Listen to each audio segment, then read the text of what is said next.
Oke,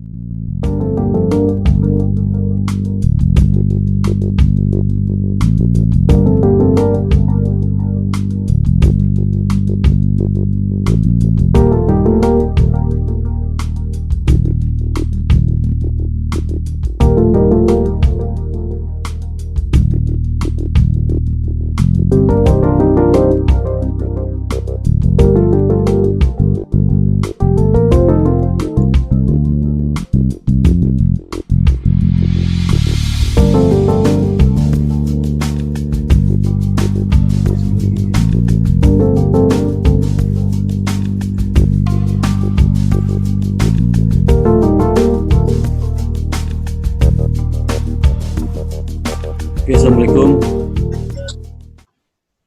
Halo? Ada orang. Ya Pak,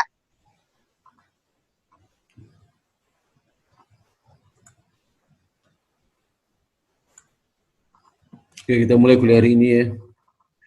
Jadi hari ini kita bahas chapter 9 ya. Itu tentang plan aset, natural resources, dan intangible asset ya. Jadi nanti ada saya jelaskan mengenai akuntansi untuk aktiva tetap ya, atau plan aset ekspenditur, pengeluaran terkait dengan plan aset, kemudian penerapan metode penyusutan bagi plan aset atau aktiva tetap ya. Terus menjelaskan bagaimana menghitung disposal of plan asset, kalau pelepasan aktiva tetap ini. Lalu menjelaskan bagaimana menghitung natural resources dan intangible asset, itu mencatat ya. Kemudian juga yang kelima, bagaimana plan asset, natural resources dan intangible asset dilaporkan dan analisisnya. Nanti untuk ini udah 2 kali pertemuan. Kalau untuk yang sampai disposal nanti di minggu depan ya kita jelaskan. LO 3, 4, 5 minggu depan ya. Dan kita masuk penjelasan akuntansi untuk aktiva tetap ya. Jadi penasehat ekspenditur itu adalah apa disebutnya penasehat. Penasehat itulah resources yang memiliki physical substance ya. Jadi secara fisik dia kelihatan ya. Jadi jelas ukurannya, kemudian luasnya, lebarnya jelas ya. Kemudian digunakan dalam operasi bisnis perusahaan. Bukan untuk diperjualbelikan, tapi digunakan untuk membantu operasi bisnis. Kemudian ini tidak dimasukkan untuk dijual customer ya.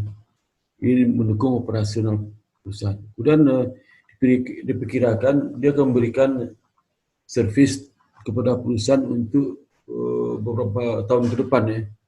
Kecuali tanah ya. Jadi tanah itu tidak terbatas ya. Jadi maka dia disebut dengan PPA, Property, Plant and Equipment. Plant Equipment and Fixed Asset bisa juga. Jadi nama ada 3, bisa Property, Plant Equipment, atau Plant Equipment, atau Fixed Asset sama ya namanya. Kemudian bagaimana menghitung cost of plan asset, harga plan aktiva tetap ya. Jadi plan asset aktiva tetap sama ya. Jadi historical cost principle, jadi menggunakan prinsip historical cost dalam menghitung harga bulan dari plan aset. Jadi diharuskan perusahaan untuk mencatat plan aset berdasarkan at cost ya. At cost itu harga perolehan ya. Cost terdiri dari seluruh pengeluaran yang diperlukan untuk memperoleh aset sampai dia siap digunakan ya, digunakan untuk keperluan untuk membantu operasi perusahaan ya.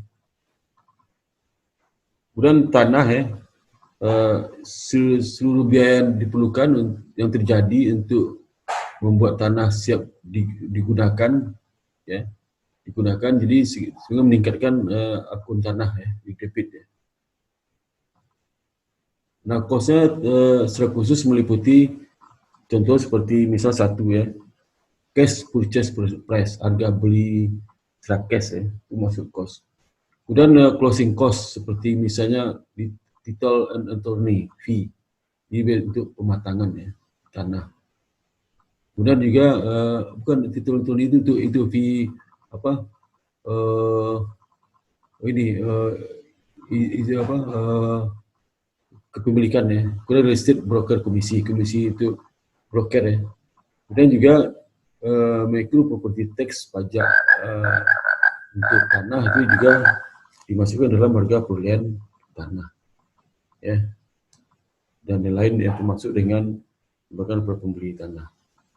Jadi contoh misalnya perusahaan ini memperoleh real estate ya dengan harga cash ya, kosnya bisa tunai dengan kos 52 juta ya. Properti itu dalamnya ada gudang tua ya, di mana di net costnya adalah 60.000. Jadi harga perolehan dikurang dengan akumulasi piutang ya. 60.000 itu 75.000 kos dikurang dengan sisa ya, sisa dari material ya. Jadi hasil dari sisa material jadi 75.000, kemudian dikurang hasil untuk membuang material ya 50.000. Jadi 60.000 ya. Jadi 70.000 ada buang material dibuang bisa laku dijual 15, jadi netnya 60.000. Dan tambahan ekspeditur adalah attorney fee ya 10.000, dan real estate broker commission 80.000, sehingga kos berapa itu ditambahkan ya, kosnya harga perolehan jadi 60.000 tambah 2 juta tambah 10.000 tambah 80.000 ya gitu. Jadi total adalah harga perolehan tanahnya adalah 2.150.000. Kita jurnal land pada cash ya, kan di cash semua ya. Jadi kita lihat seluruh biaya-biaya yang dikeluarkan untuk perolehan tanah siap dipakai itu masuk ke harga perolehan tanah ya. Dan kalau land improvement, pematangan tanah ya, tanah itu diuruk ya, kemudian diratakan, kemudian yang pohon-pohon yang nggak ditebang ya, terus dibikin drainase, seling tanah itu bikin pagar ya, sama itu. Nah itu nanti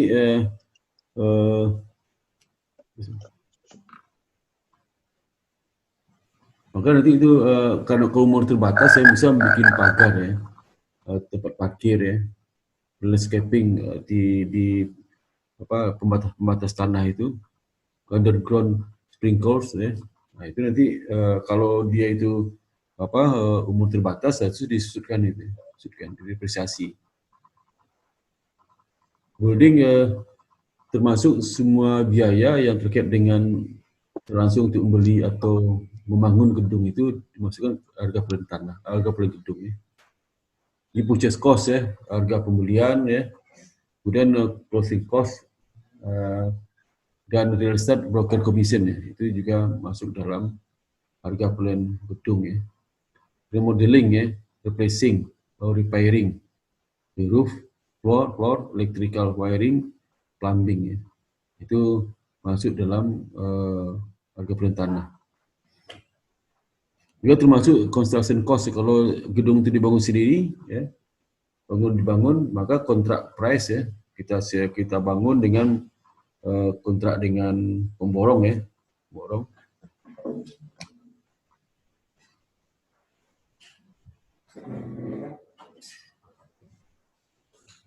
Kemudian juga pembayaran untuk arsitek ya, desain ya. Kemudian izin mendirikan bangunan IMB ya, building permits, terus excavation cost ya, masuk harga perolehan tanah. Dan equipment, apa harga perolehan tanahnya ya. Ini seluruh biaya yang dikeluarkan terkait dengan peralatan itu sampai siap digunakan, itu termasuk dalamnya seperti cash purchase price ya, harga pembelian secara cash ya. Kemudian sales tax ya, kalau ada pajak pembelian ya, kena pajak kalau kita beli equipment, masuk harga perolehan tanah. Kemudian ongkos angkut ya juga masuk. Nggak boleh diganti sebagai beban ongkos angkut karena itu dalam rangka perolehan akibat tetap ya. Kalau asuransi selama perjalanan ya, dari itu biasa kalau dibayar oleh pembeli, maka pembeli harus masukkan itu sebagai harga perolehan dari equipment. Kemudian untuk biaya untuk pemasangan assembling, installing dan testing ya, itu juga masuk. Jadi contoh seperti misalnya Leonard's Hang Group membeli delivery truck ya, truk dengan harga 420.000 ya, terkait dengan pengeluaran yang terdiri dari sales tax ya, yaitu 13.200, kemudian painting and littering 5.000, kemudian motor vehicle license 800, dan kemudian juga ada insiden insurans polisi, usaha kecelakaan ya. Nah, itu 16.000, kemudian kita bisa menghitung berapa kos truk ini ya. Kos truk ini ditotalkan semua. Jadi cash price, sales tax, painting and littering 5.000 ya. Kemudian kenapa motor vehicle license tidak masuk ya? License itu nggak masuk, kemudian juga biaya asuransi kecelakaan nggak dimasukkan ya. Jadi lisensi masih nggak masuk, nggak skip expand ya. Yang dibuatlah equipment license expand, tapi sebagai expand, repair insurance tapi sebagai uang muka asuransi, karena itu kan proteksinya ada berapa tahun ya, bisa 3 atau 4 tahun ya. Nanti kalau berjalan waktu masuk ke insurance expand ya. Kemudian cash 55.000. Kemudian expenditur selama umur manfaat dari aktiva tetap itu. Jadi selama aktiva tetap siap dibeli sampai dia habis masa umurnya, itu ada expenditur untuk pengeluaran ya. Jadi jenis expenditur yang dikeluarkan, ini pengeluaran-pengeluaran yang dilakukan selama masa pemakaiannya. Itu dibagi dua. Pertama revenue expenditure, yang kedua capital expenditure ya. Kalau revenue expenditure itu biasanya terkait dengan pengeluaran yang manfaatnya jangka pendek ya. Seperti misalnya pemeliharaan dan reparasi ya, beban pemeliharaan dan reparasi. Tapi kalau pengeluaran itu sifatnya manfaatnya jangka panjang lebih dari setahun, maka masuk capital expenditure ya. Jadi dia akan mendebet plan aset. Jadi akan menambah harga poin aktiva tetap. Tapi kalau revenue expenditure, dia diakui sebagai expense. Seperti misal maintenance and repair expense pada cash. Jadi contohnya misalnya asumsi perusahaan ini membeli delivery truck 150.000 cash, tambah sales tax 9.000, dan delivery cost ongkos angkut dari pembelian itu 150.000, dan pembeli juga membayar 2.000 untuk painting and lettering ya, 6.000 juga 6.000 untuk annual insurance policy, 800 untuk motor vehicle license. Maka mencatatnya lah harga pulihnya itu pembayaran yang 110.000, 9.000, 5.000 dan 2.000 itu masuk dalam cost. Sedangkan pembayaran yang 6.000 dan 1.800 itu masuk sebagai expense ya. Dan yang kedua itu bagaimana menerapkan metode penyusutan ya ke tipe tetap ini. Kenapa muncul metode penyusutan? Karena konsepnya lah tipe tetap berkurang masa produktifnya, masa manfaatnya berkurang karena masalah umur ya, karena dipakai. Jadi sehingga pengurangan itu menyebabkan DOKI sebagai beban penyusutan. Tapi di akuntansi representasi itu adalah proses ya, untuk alokasi dari cost ke jadi expense ya. Jadi tetap selama masa manfaat umur ekonomis dari tetap dalam secara rasional dan sistematik ya. Secara rasional sistematik. Jadi ada 3 hal yang terkandung dalam definisi depresiasi itu. Pertama adalah itu proses alokasi biaya, bukan proses asset appreciation. Artinya apa? Kalau proses asset appreciation itu kan kita hitung berapa harga pasar awal tahun, harga akhir tahun dikurang awal tahun. Sisi itulah itu depresiasi. Tapi di akuntansi bukan itu. Depresiasi itu alokasi cost. Misal costnya 100.000 alokasikan kalau umur ekonomis 5 tahun, selama 5 tahun berapa jumlah dialokasikan. Secara sistematis ya, secara rasional sistematis. Secara rasional bisa terima akal, tapi secara real world fenomena, belum tentu hasilnya sesuai dengan kondisi yang ada di lapangan. Jadi ini diterapkan kepada land improvement ya. Jadi improvement itu fasilitas-fasilitas yang dibangun untuk terap tanah itu, si pagar, drainase, terus ada tempat parkir, Kalau umur terbatas ya, dalam building ya, equipment, dia termasuk tanah. Tanah tidak disebutkan karena tanah itu umurnya tidak terbatas. Ya.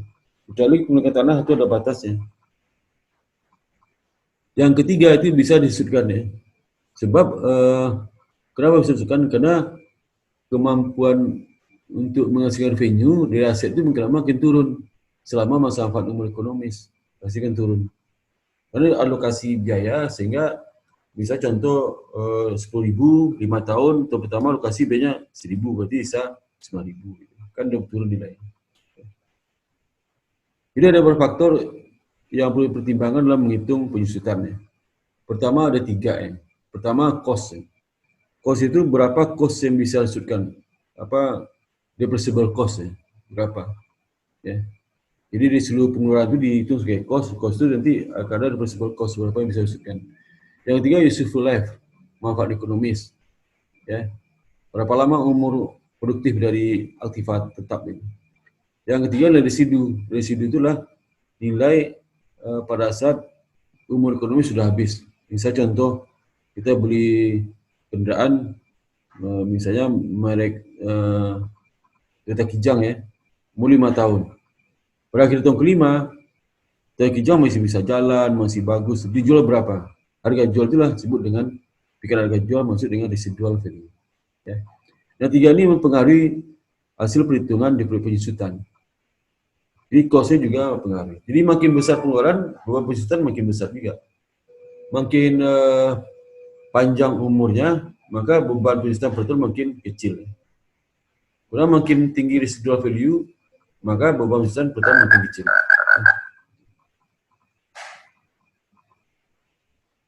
Nah, karena penyusutan itu alokasi sistematis dari harga perolehan ke masing-masing tahun, sistematis dan rasional, maka secara rasional sistematis itu ada metode yang digunakan, ya, itu digunakan, ya, digunakan itu.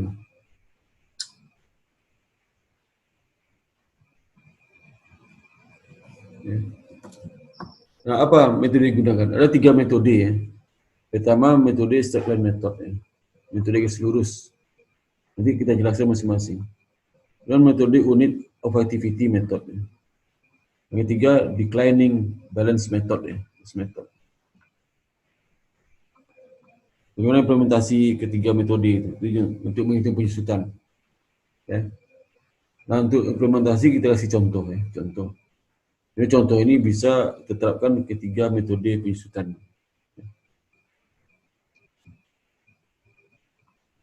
Sampai sini ada pertanyaan nggak?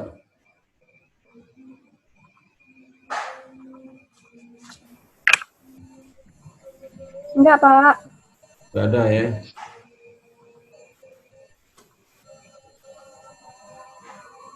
Jadi contoh ya, misalnya perusahaan florist ya membeli truk truk yang kecil itu, menengah lah, kecil ya. Mungkin seperti mobil box ya, box yang merek-merek itu Daihatsu ya, itu ukuran kecil ya. Tanggal 1 Januari 2020 ya. Jadi dia beli pas 1 Januari 2020. Nah, ini biaya dikeluarkan untuk mendapatkan kendaraan itu biayanya. Pertama harga beli ya, 13.000. Dan total biaya perolehan itu 13.000. Lalu diperkirakan nilai sisanya 1.000. Manfaat ekonomis 5 tahun. Estimasi manfaat ekonomis dalam bentuk ukuran mil ya, atau kilometer. Kalau mil itu kan ukuran jarak ya. Itu ada 100.000 mil. Artinya kalau udah sampai 100.000 mil perjalanan, maka umurnya sudah habis. Itu maksudnya. Nanti bisa juga manfaat ekonomis berdasarkan tahun, 5 tahun. Kalau selesai 5 tahun, berarti umur ekonomi sudah habis. Sudah nol ya, itu maksudnya. Jadi diperkirakan truk itu umurnya 5 tahun aja. Tapi kenyataan seperti itu enggak. Mobil kalau 5 tahun masih bagus juga. Jadi akuntansi menentukan berapa alokasi harga bulan ke masing-masing tahun selama 5 tahun itu. Bagaimana metode alokasinya? Nah, cara alokasi itu disebut metode penyusutan. Ada 3 ya cara alokasi itu. Pertama garis lurus, yang kedua unit activity, ketiga declining balance. Hitung berapa penyusutan ya. Perlu menggunakan 3 metode itu. Nah, kita lihat coba dengan cara circular method ya. Circular method ya. Itu beban kalau circular method itu artinya apa? Beban penyusutan itu sama setiap tahun ya. Beban penyusutan itu sama. Yang kedua, depreciable cost sama cost less residual value. Jadi depreciable cost adalah biaya yang bisa disudutkan ya selama umur ekonomisnya. Itu sama dengan harga bulan dikurang dengan residu. Itu depreciable cost. Jadi akan dialokasikan itu depreciable cost itu bukan harga costnya. Cost itu setelah kurang residu baru itu nilai cost yang bisa dialokasikan ya. Nama depreciable cost ya. Nah, cara gimana? Tinggal dibagi ya biaya penyusutan per tahun itu 13.000, harga bulan dikurang dengan residu ya, dapat 12.000. Kemudian 12.000 itu dibagi dengan manfaat ekonomis ya 5 tahun. Berapa penyusutan per tahun? Adalah 2.400. Jadi selama 5 tahun itu penyusutannya adalah sama 2.400 ya. Sama.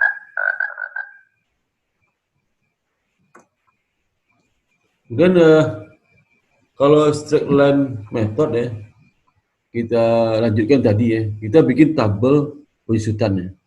Ini tabel penyusutannya. Tabel penyusutan untuk menghitung penyusutan per tahun. Sama, di tabel penyusutan ini isinya pertama tahun ya, yang kedua perhitungan dari penyusutan ya, penyusutan. Nah, cara perhitungan gimana? Pertama depreciable cost ya, depreciable cost itu harga bulan dikurang dengan nilai residu. Residu 2.400 ya, sorry. Residu berapa sih? Ini 13.000 dikurang 1.000 ya, 1.000 dari residu. Jadi depreciable cost itu 12.000. 12.000 dibagi berapa? 12.000 dibagi 5 ya, itu kali 20% sama aja ya. Jadi dikali 20% atau dibagi 5. 20% itu 1/5. 1/5 sama 20% ya. Dikalikan, jadi per tahun penyusutannya 2.400. Selama 5 tahun itu sama penyusutannya, sama tidak berubah. Jadi dari ini penyusutan per tahun. Kemudian kolom berikutnya itu pada akhir tahun itu dihitung akumulasi penyusutan. Penyusutannya adalah beban penyusutan tahun-tahun penyusutan yang telah terjadi ya, Yang sudah disebutkan berapa? Kalau tahun pertama 2.400 sudah disebutkan. Yang kedua 2.400 tambah 2.400, 4.800. Tahun ketiga ini sudah 3 tahun, 3 tahun kali 2,4 dapat 7.200 atau 4.800 ditambah 2.400. Kalau tahun keempat 7.200 tambah 2.400 atau 4 kali 2,4 dapat 9,6. Tahun kelima 1.400 tambahkan dengan akumulasi penyusutan yang saldo awal 9.600 dapat 12.000. Nah, kita hitung juga di akhir tahun itulah nilai bukunya. Di samping kita menghitung saldo akumulasi depresiasi, kita hitung juga nilai bukunya. Nilai bukunya gimana? Itu nilai buku sama dengan nilai buku awal itu sama dengan apa? Harga bulan ya, harga bulan. Nilai bukunya adalah 13.000 dikurang 2.400. Jadi akhir tahun pertama itu nilai buku jadi 10.600 ya. 13.000 dikurang 2.400. Nilai buku tahun kedua berapa? 10.600 dikurang 4.800 dapat 8.200. Nilai buku tahun kedua berapa? 8.200 dikurang 2.400 ya. Atau bisa juga 10.600 dikurang 7.200 itu 8.200 dikurang 2.400 sama ya. Jadi nilai buku awal dikurang dengan penyusutan tahun berjalan. Itu nilai bukunya ya. Kemudian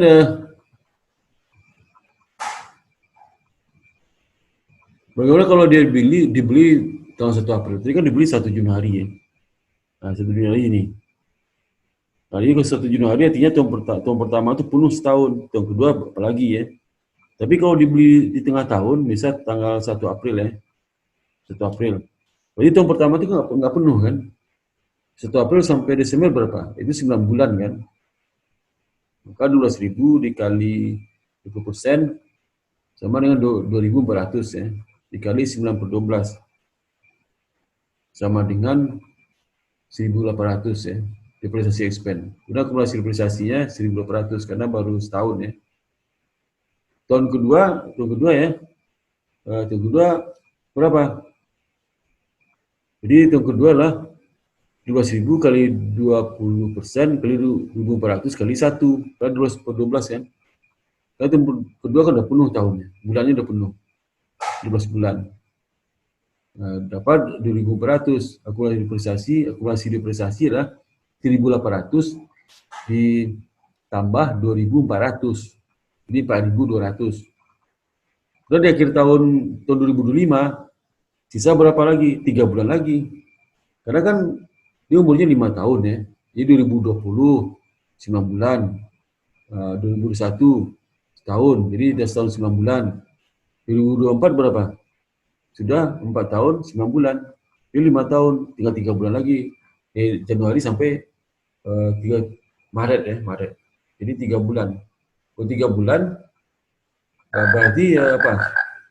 Ya, karena dia April, Januari, Februari, Maret, April. Kalau April berarti kan 3 bulan. Ya. Jadi sampai April. Jadi berapa? 12.000 kali 20% dapat 2.400 kali 3 per 12 ya. Dapat 600. 600 akumulasi 11.000 tambah 600 dapat 12.000. Berapa di buku akhir tahun di tanggal 1 April 2012 itu di bukunya sama dengan 13.000 dikurang 12.000 dapat 1.000 sama dengan ini sisa. Kemudian tanggal 1 Januari ini sudah habis ya, kita masuk sesi kedua ya.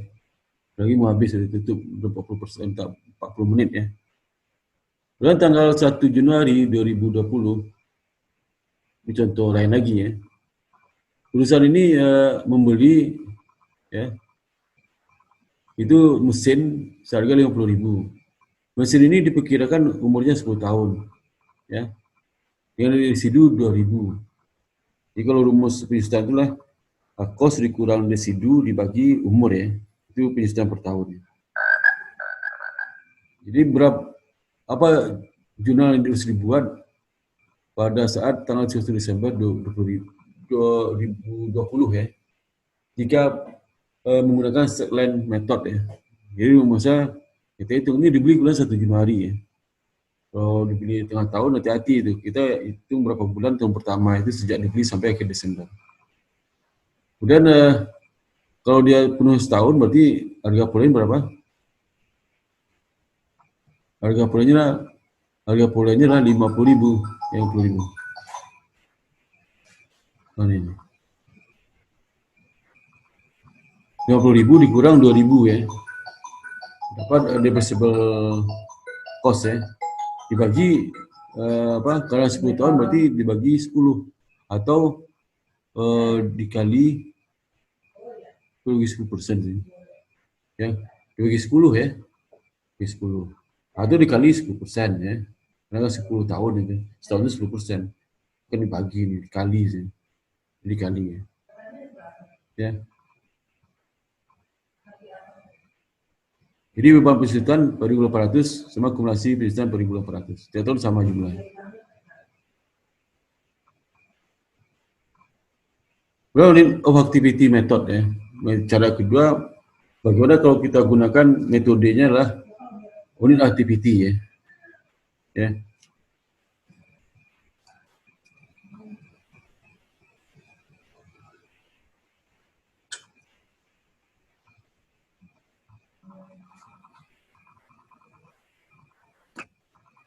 Jadi metode MOTPT ini itu menggunakan masa manfaat ekonomis bukan berdasarkan tahun atau bulan, tapi berdasarkan berapa unit aktivitas itu menghasilkan. Kalau ini unitnya berdasarkan berapa unitnya, ini 100.000 jarak, pakai jarak kan kendaraan ya.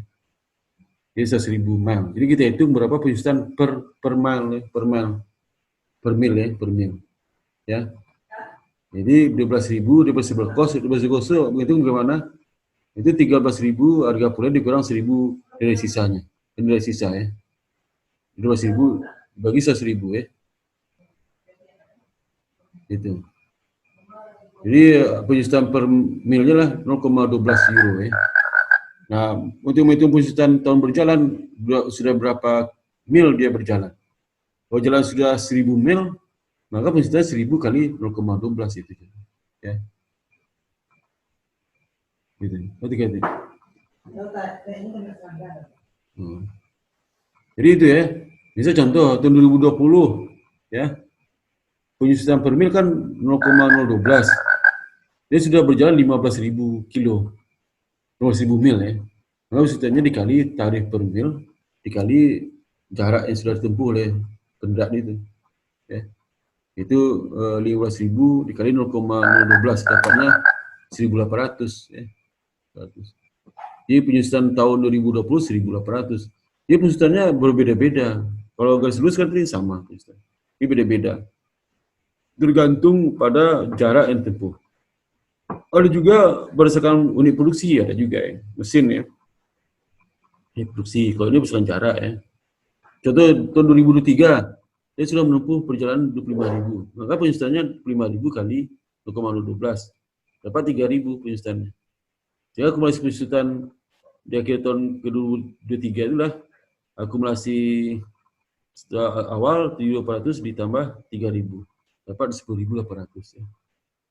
Dan nilai bukunya harga bulan 13.000 dikurang akumulasi penyusutan. Ya. Misalnya 13.000 dikurang 10.800 seperti 2.200 ya.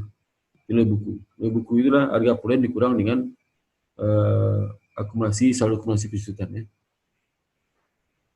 Jadi kalau kita buat jurnal tahun 2020 ya, itu beban depresi SP-nya 1.800. Akumulasi depresiasi 1.800. Kalau di tahun 2022, akhir tahun 2022, itu depresi SP-nya berapa? 2.400. Akumulasi depresiasi bertambah di kredit 2.400. Kalau akumulasi penyusutan tahun akhir tahun 2024, depresi SP-nya 1.200, akumulasi depresiasi 1.800. Sehingga pada saat akhir tahun. Halo, Assalamualaikum. Waalaikumsalam, Pak. Mohon maaf ya, tadi saya menerima telepon dari teman saya di OJK. Terus dia ngomongnya banyak sekali, nggak enak saya mentin teleponnya. Oh, iya nggak apa-apa, Pak. Iya, nggak apa-apa, Pak. Udah mau saya kirim apa yang baru, waduh. Ya kita lanjut lagi ya. Iya, Pak. Lagi ya. Iya, Pak.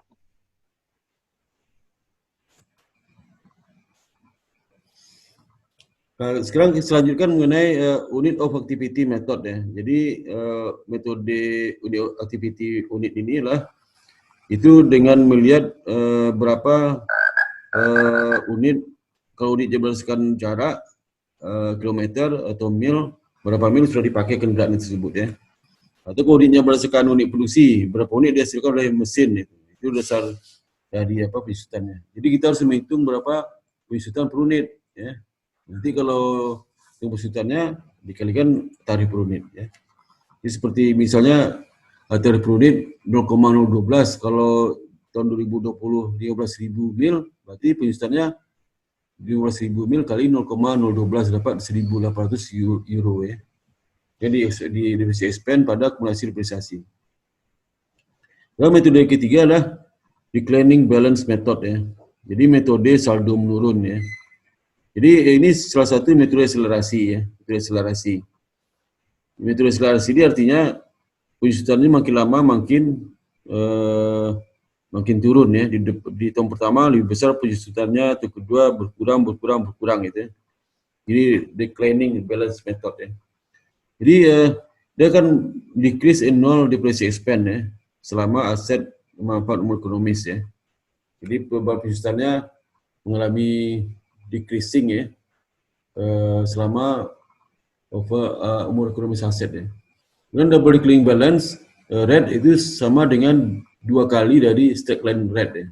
Kalau straight-line rate misalnya, straight-line rate itu kalau 10 tahun kan itu 10% ya. Maka double declining balance tarifnya 20% ini, kali 2.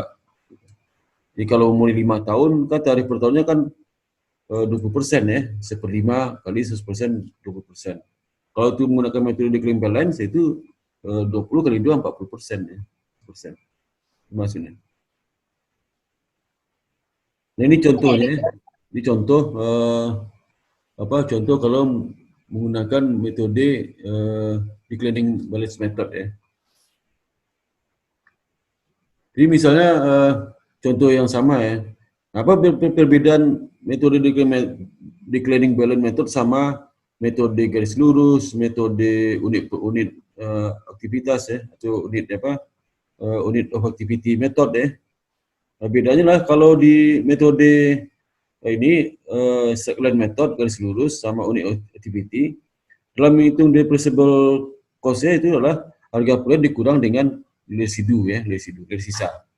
Tapi kalau metode declining balance method itu tidak perlu angka residual value, nggak perlu. Jadi kalau menghitungnya lah harga proyek aja. Kalau tadi kan ada depreciable cost-nya lah 13.000 dikurang 1.000 dari sisanya. Kalau ini nggak perlu, langsung harga bulan 11.000. Dikali tarif 2 kali, tarifnya 2 kali dari straight-line method. Kalau tadi kan straight-line method kalau 5 tahun 20%, dia kali 2. Jadi kalau 1.000 kali 40%, dapat 5.200 ya.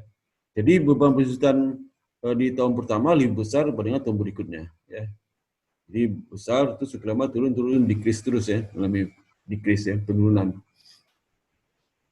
Jadi akumulasi depresiasi 5.200, kemudian nilai buku adalah 13.000 dikurang 5.200. Jadi hampir separuh pensiunan tahun pertama. Tahun kedua 7.800 nilai buku awal dikali dengan tarif pensiunan 40%. Ya. Kalau garis lurus kan 1/5 dikali depreciable cost ya. Jadi harga bulan dikurang nilai sisa kali 20%. Kan sama setiap tahun jumlah. Kalau ini enggak, tarif dikali dengan nilai buku awal. Jadi 7.800 dikali 40%. Tahun kedua dapat 3.120. Kemudian akumulasi depresiasi 3.200 ditambah 3.120. Dapat 8.320 ya. Nah, nilai bukunya 7.800 dikurang dengan 3.120, dapat 4.680 ya. Dan seterusnya. Lalu di akhir tahun kelima, bagaimana kita menghitung pensiunannya? Kalau 1.685 kali 40% dapatnya berapa? Itu kan dapatnya sekitar lebih dari 41 ini kalau 1.400 ya. 400 tambah 24, jadi 640-an. Ini dapat 685. 65 dari mana? Itu 85 lah dapatnya 1685 dikurang 1.000 kan nilai bukunya awal tahun 1.685, akhir tahun kelima nilai buku 1.000, jadi selisihnya dapat 685 ya, 685. Kalau dikali 40%, 1.685 kan 674, ini 685, jadi dipaskan angkanya ya. Kalau enggak mungkin habis nanti ya. Ya bagaimana kalau double declining balance itu asetnya dibeli di tengah tahun ya, tengah tahun ini. Ya, ini 1 April 2020. Bagaimana pensiunan tahun pertama? Tahun pertama pensiunannya adalah 13.000 kali 40% dikali kan 5.200 dikali 9/12 ya, dapatnya 3.900. Tahun kedua nilai buku awal berapa? 9.100 kan nilai buku awalnya. Jadi mana dapat nilai buku awal 9.100, 13.000 dikurang 3.900 dapat 9.100 ya. Jadi ini 13.000 ini dikurang akumulasi realisasi awal tahun 3.900 dapatnya apa 9.100 ya. Dikali 40% kan, kali 40%. Ya.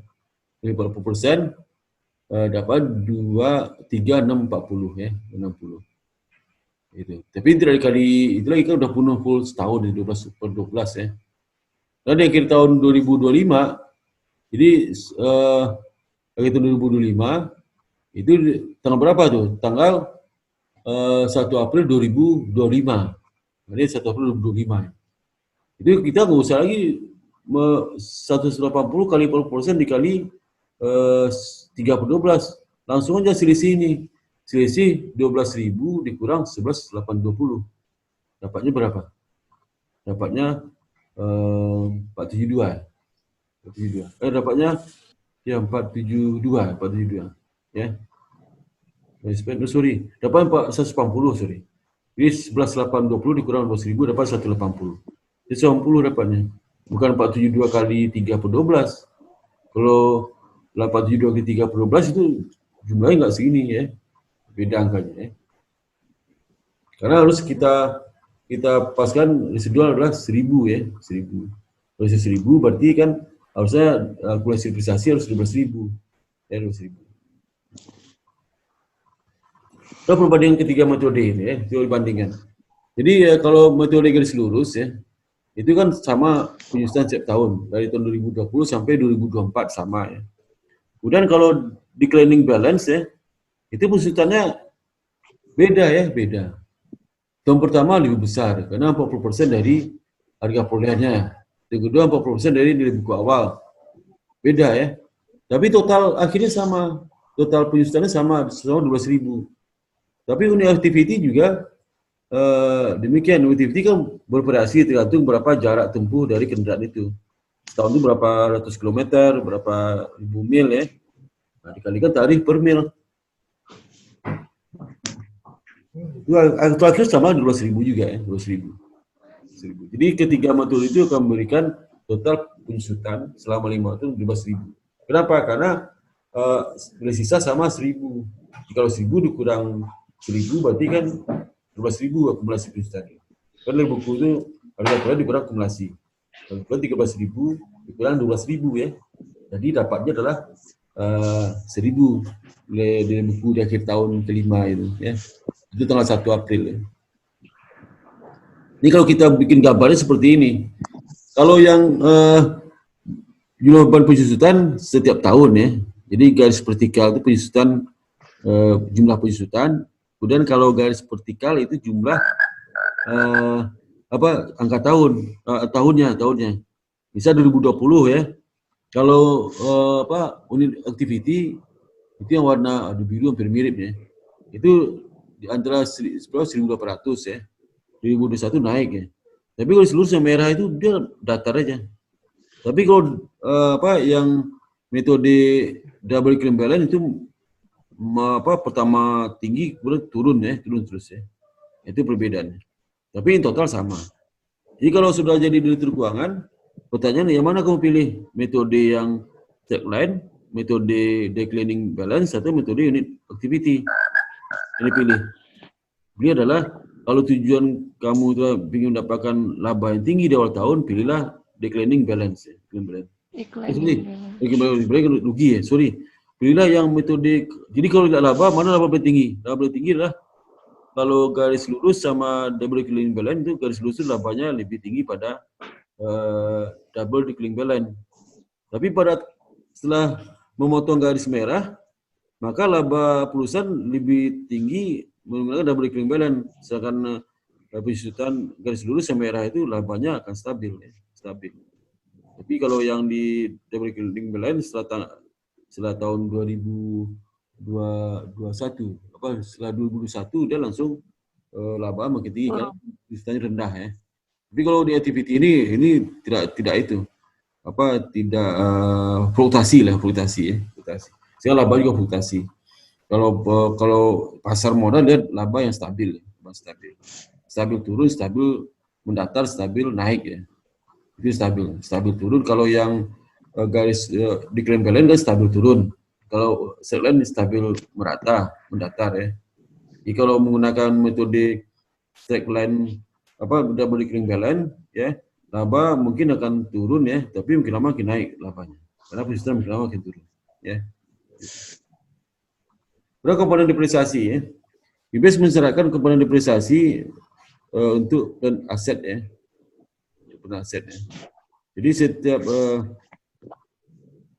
penjujuran komponen ya. Ini penjujuran komponen. Komponen itu adalah contoh seperti mesin. Mesin itu ada punya komponen yang cukup nilai signifikan ya, material. Kalau ada komponen itu mesin bisa jalan ya, bisa jalan.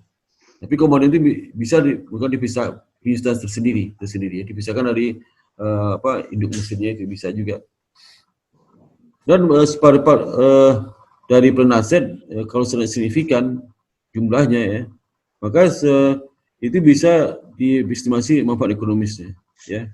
Jadi manfaat ekonomis part itu misalnya 5 tahun, tapi mesinnya 10 tahun. Nah, dipisahkan. Jadi gas part itu dipisahkan dari mesin. Ini ada dua tipe tetap. Pertama tipe tetap mesin, yang kedua tipe tetap yang spare partnya ya. Yang dipisah karena umurnya kan beda-beda ya, beda-beda. Ini contoh ya, contoh misalnya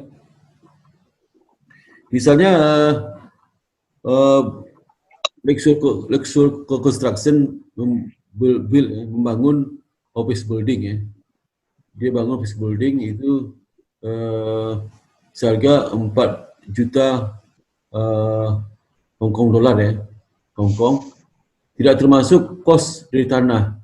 Jadi biaya bangun gedung 4 juta, harga tanahnya termasuk harga tanah. Harga tanahnya adalah jika dari 4 juta itu dilokasikan selama 40 tahun manfaat ekonomis, maka perusahaan akan melaporkan kalau garis lurus 4 juta dibagi 40 dapat 100.000 per tahun ya, 40 juta per tahun. Diasumsikan dia garis lurus ya. Diasumsikan juga dari 320.000 cost dari building itu terkait dengan heating, ventilation, air conditioning ya, air conditioning. Jadi ventilasi, heating, pemanas, ventilasi dan AC itu nilainya ada 320 ya. Sistem heating, ventilasi ya. 320.000. Kemudian yang 100.000 terkait dengan flooring ya. Mungkin terkait dengan lantai, nggak tahu lah ya, flooring sebabkan PVC sistem bisa disudutkan selama 5 tahun. Kalau ini kan 40 tahun, gedung 40 tahun, tapi yang sistem pemanasan, ventilasi, air AC ya itu 5 tahun. Flooring memiliki 10 tahun. Nah, flooring itu 10 tahun beda-beda. Kan nggak bisa disatukan tuh, harus pisah. Sehingga perusahaan itu harus menggunakan komponen depresiasi. Dilakukan reklasifikasi dari 320 cost building digunakan sebagai sistem EPC ya. Dan per 200 jadi cost of flooring. Ada 3. Nah, cara gini ya. Bagaimana cara penjujutannya? Jadi kalau untuk building kan dikeluarkan ya, kan harga buildingnya berapa? 4 juta. 4 juta itu dikeluarkan 320 sama 6 juta. Nah, jadi jatuhnya jadi 380.000. Dibagi 40 tahun. Penjujutan itu untuk building aja 77.000. Kemudian yang komponennya sistem AC segala macam itu 5 tahun. 320 bagi 5. Kemudian flooring depreciation bisa juga 600.000 bagi 10. Jadi 60.000. Sehingga total depresiasi komponen tahun pertama adalah 201.000 ya, 1.000. Tidak bisa kita bisa 4 juta dibagi 40 ya. Dapat berapa? 4 juta dibagi 40 berapa? Kalau tanpa komponen ini. Jadi berapa? 100.000 ya, 100.000. Ya 40. Nggak bisa. Jadi harus dipisah komponen sehingga harga penjujutan naik. Kenapa naik? Karena komponen itu umur 5 tahun, 10 tahun ya. Kalau sesama 40 tahun umurnya nggak usah dipisah ya, nggak usah dipisah. Jadi 100.000 setahun penjujutannya. Ini jadi naik penjujutannya. Dan apa kaitan penjujutan dengan income tax ya? Nggak ada orang tadi. Nah, kalau pajak penghasilan artinya makin tinggi penjujutan, pajaknya makin rendah ya, rendah. Tapi metodenya kalau di pajak itu berlaku apa? menggunakan apa? Pajak.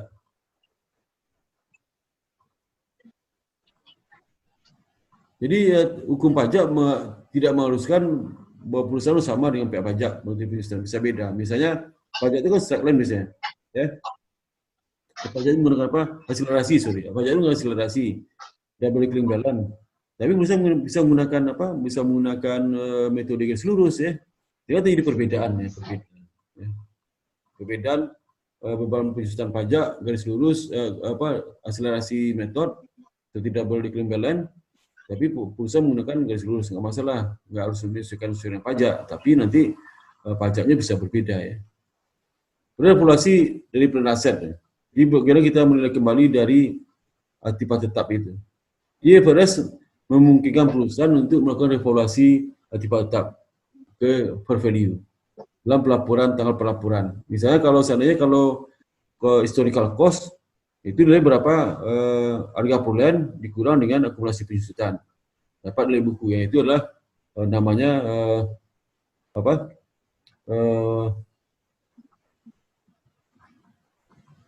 namanya itu nilai buku, ya. Tapi perusahaan bisa melakukan penilaian regulasi harga pasar, ya. Jadi harus ditetapkan ke semua aset dalam kelompok aset yang sama. Aset yang berdasarkan pengalaman terjadi perubahan harga cepat itu harus diregulasi. Jadi regulasi itu adalah harga aset dan terjadi perubahan harga. Misal dulu tahun lalu kita beli 1 unit itu 5 juta, terus sekarang harganya udah 6 juta. Nah, itu perlu diregulasi kembali harga pasar. Tapi kalau harga aset itu stabil, ya, kenaikan itu material, itu nggak bisa kita lakukan regulasi pakai historical cost saja, ya. Kemudian bagaimana terjadi situasi gains laba, ya. Jadi itu regulasi laba. Jadi perusahaan ini menerapkan regulasi terhadap equipment yang dibeli 1 Januari 2020 seharga 1 juta. Equipment itu manfaat ekonomisnya 5 tahun, ya. 5 tahun. Dan tidak memiliki residual value, ya. Residual value 0, ya. 1 Desember 2020, ya. Setahun setelah itu, jadi kan setahun tuh. Dibeli 1 Januari 2020 1 juta. 1 Desember 2020.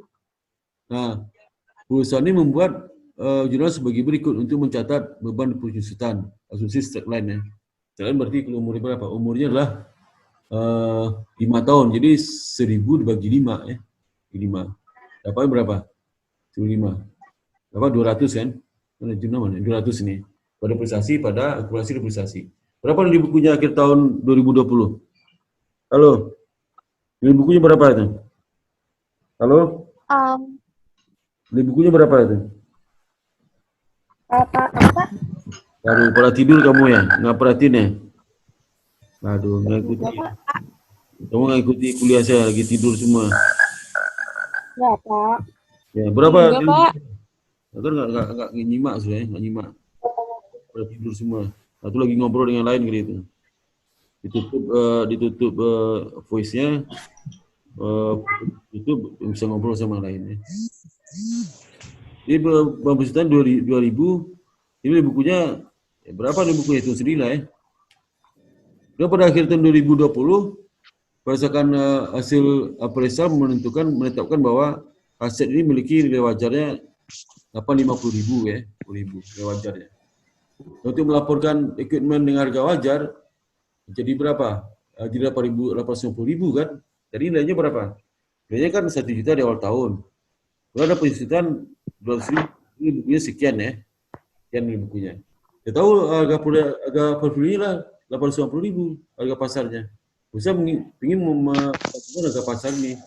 Sehingga ada penyesuaian. Penyesuaian gimana, ya? Penyesuaian adalah kita kurangkan dari buku dengan harga pasar.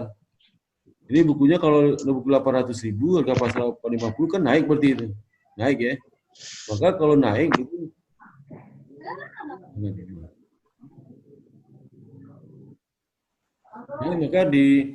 maka adalah akumulasi depresiasi equipment 200.000, equipment 150.000, regulasi surplus 50.000, ya. Itu caranya. Ya.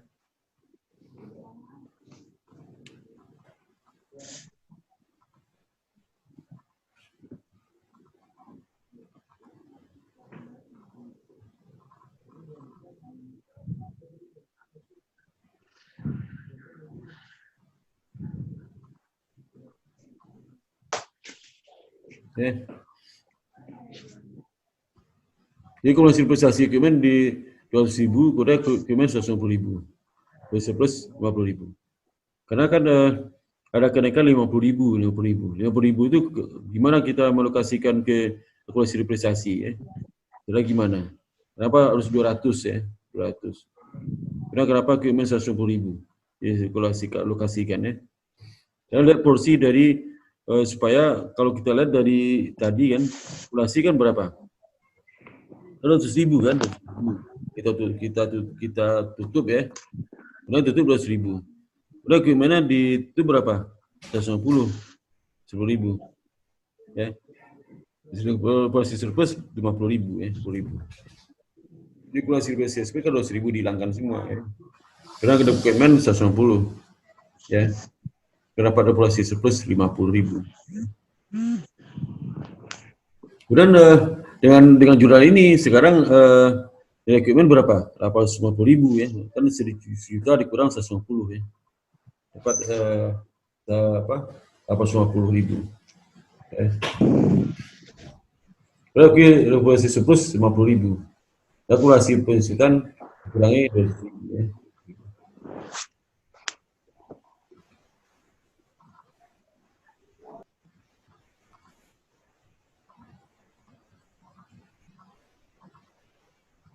Dan bagaimana melaporkan kalkulasi aktiva tetap ini? Pensiunan 200.000 di net income statement ya. Kan udah ada pengusutan. Kemudian 50.000 masuk ke ada commercial income.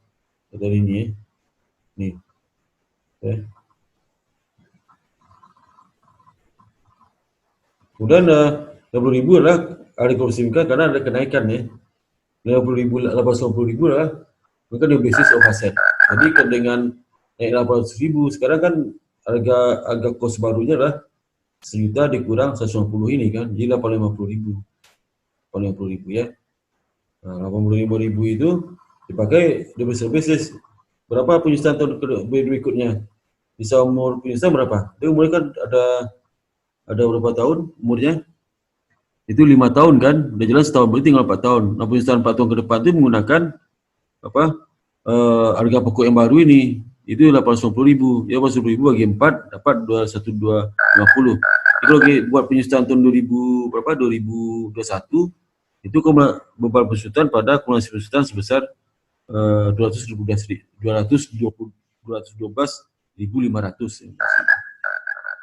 Ya. Kalau terjadi situasi rugi ya, itu kan untung ya. Untung artinya per value-nya naik ya. Dibandingkan agak nilai bukunya ya. Di buku kan 800.000. Di pasar harganya 850.000. Jadi surplus ya. Kalau rugi gimana? Jadi misalnya nilai bukunya lah 800.000 ya, contoh sebelumnya 1 juta dikurang penyusutan tahun pertama 200.000 karena garis lurus kan. Dan pada akhir tahun 2020 appraisal menetapkan bahwa aset itu memiliki fair value harga pasar 775.000. Hasil ini menyebabkan jadi impairment loss ya. Impairment loss artinya apa?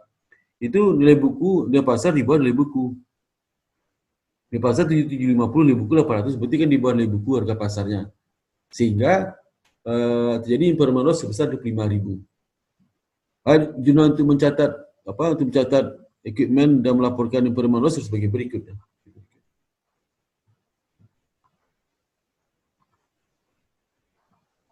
Jadi Jadi ini equipment dikurang berapa?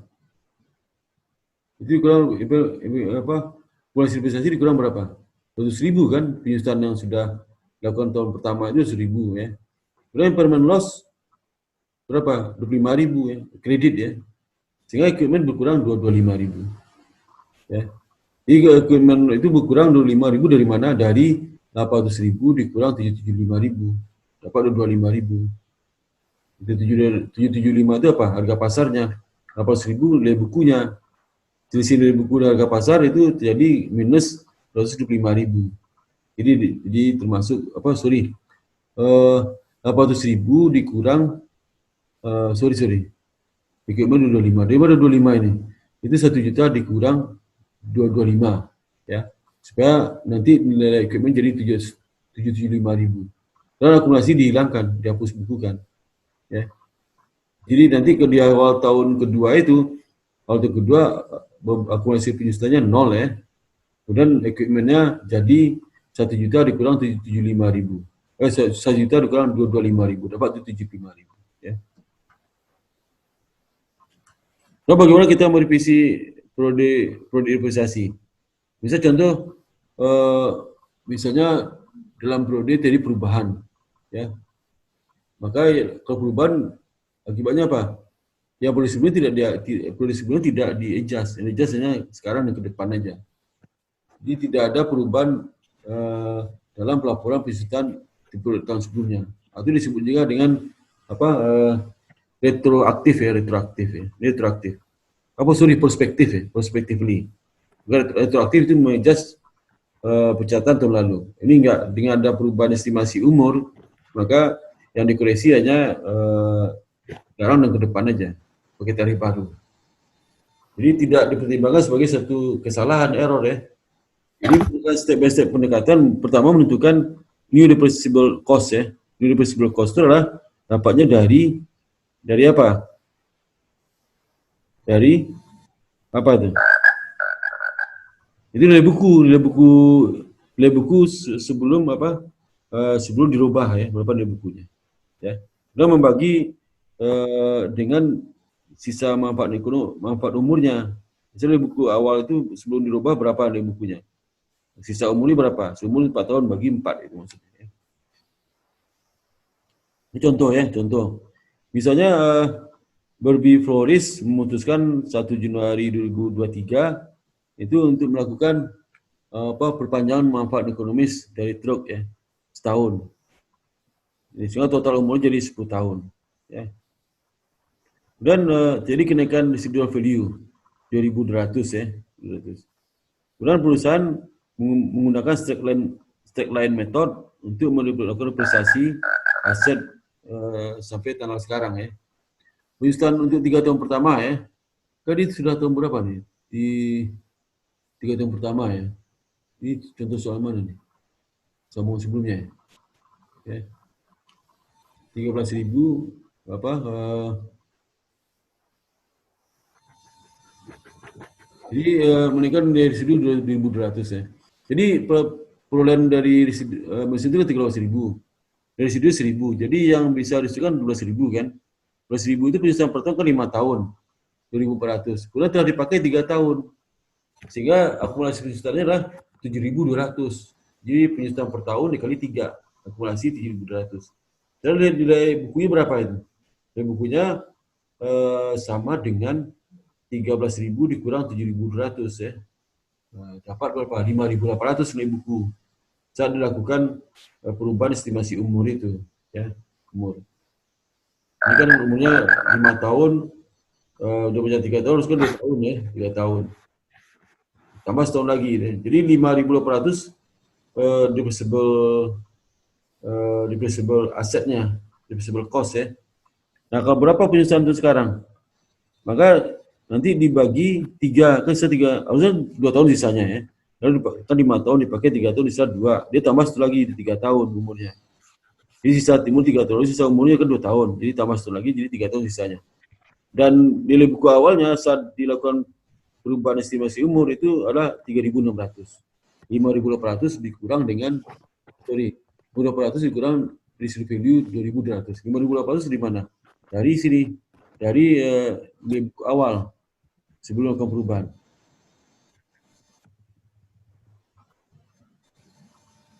Jadi kalau 1.000 dikurang 7.200 ya.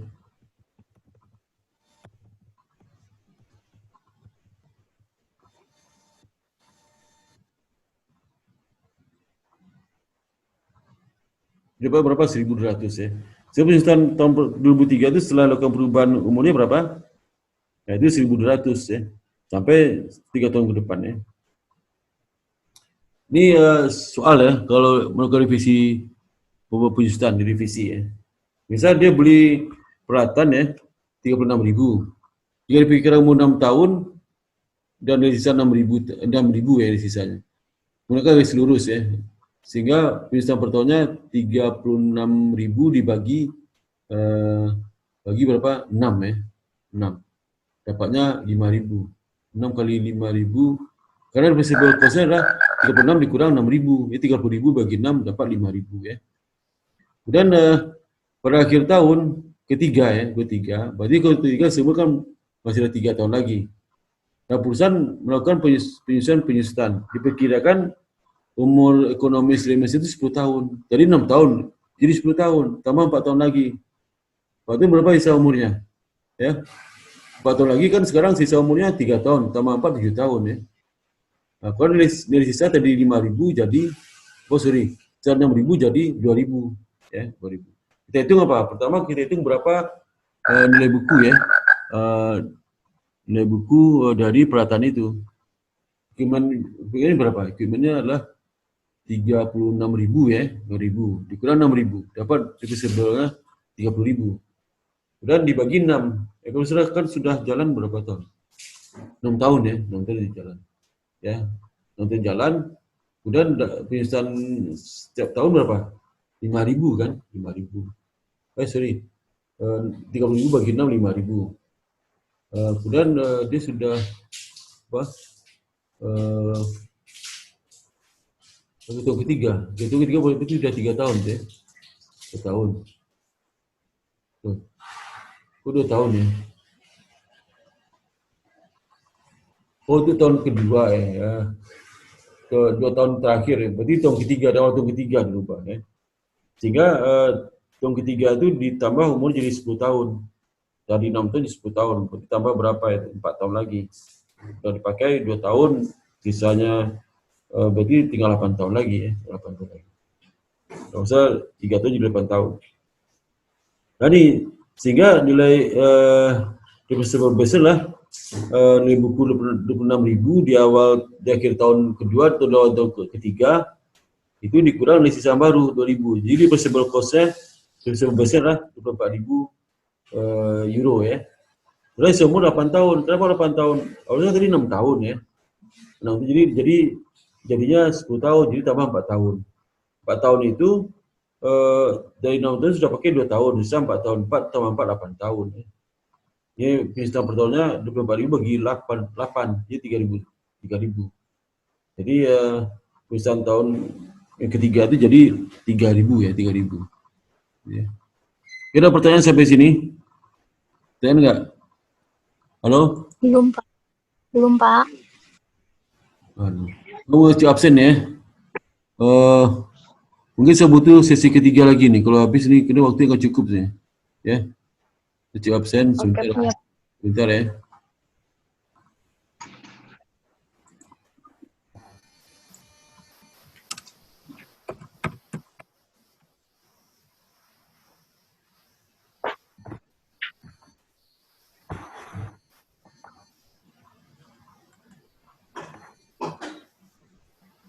Sebentar ya.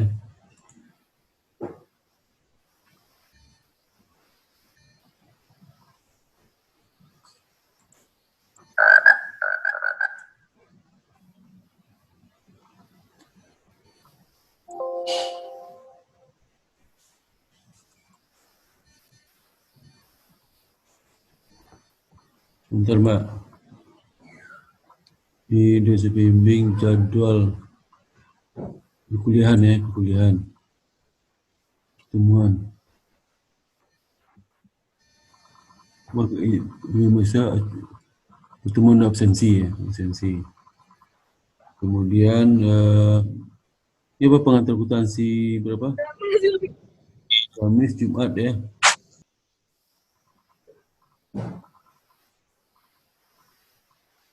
Ya, pertemuan berapa? Pertemuan 12 sekarang ya?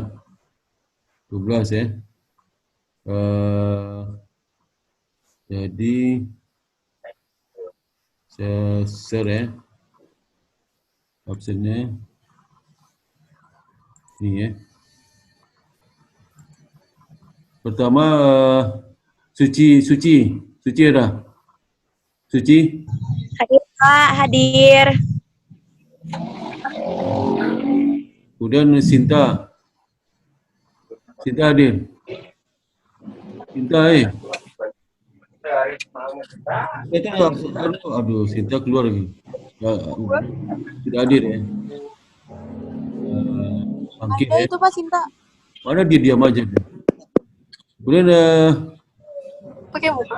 Yuli ada. Hadir Pak. Dia ada. Ya. Hah? Sinta hadir, Pak. Mana Sinta? Ya, diam aja saya panggil. Tidur kali. Ini. Tidur kali. Enggak, Gua saya panggil diam aja. Tidur. enggak dipanggil yang dari Kak Suci. Makanya kalau kuliah online itu penyakitnya itu ditutup suara, tutup videonya, tidur langsung ya. Tidur langsung. Kalau Iya, makan Pak. Hadir, Pak. langsung nggak tahu. Safira mana? Hadir Pak. Safira. Kemudian Siti. Hadir Pak. Ini foto sama dengan yang hadir nggak? Jangan yang hadir di Zoom-nya orang lain nih.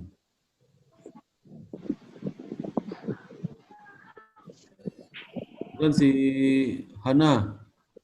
Hana ada? Hadir Pak. Ada Pak. Sudah hafal suaranya loh. Kemudian si Vidya. Hadir Pak. Pak, saya hadir Pak. Halo Bulan. Bulan. Wah, Hadir Pak. Hadir. kemudian si Siva. Hadir Pak. Hadir. Kemudian Yusnita. Hadir Pak. Hadir. Kemudian Cecilia. Hadir, Pak. Hadir ya. Kemudian Dina. Hadir Pak. Jadi semua ya. Jadi semua ya. Jadi udah selesai ya. Kemudian saya ini.